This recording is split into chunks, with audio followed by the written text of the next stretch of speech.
Hey everyone, it's Chris Clark with discgolf.law. The 2022 MVP Open has concluded, and congratulations to Simon Lizotte and Natalie Ryan.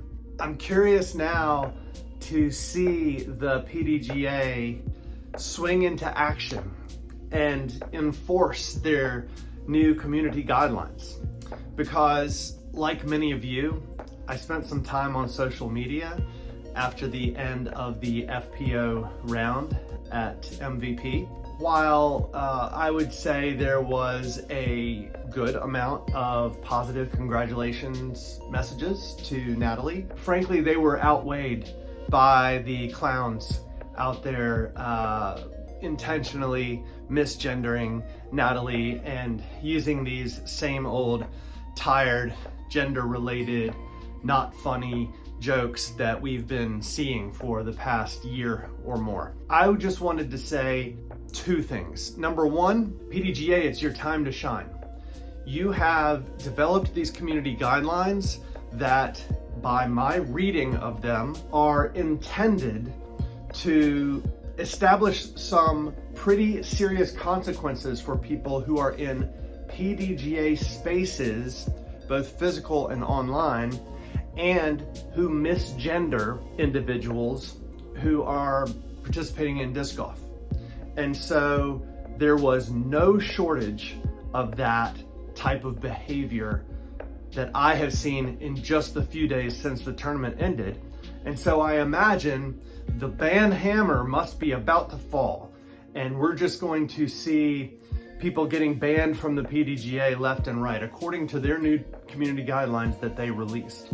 I'll just say one final point on this. As you know, we've done videos on the subject of gender identity in disc golf. We've acknowledged it's an extremely complicated issue.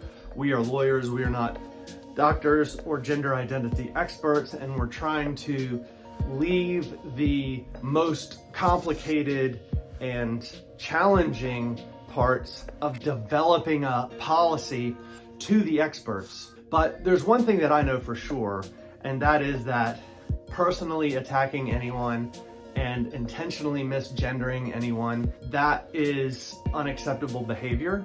It says far more about you than it does about the person about which you're making the comments. Let's just stick with the policy. If you don't like the policy, I'm sympathetic to your position.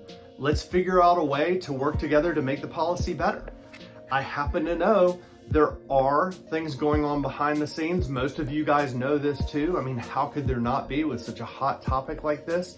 So this is something that's being worked on the policy front.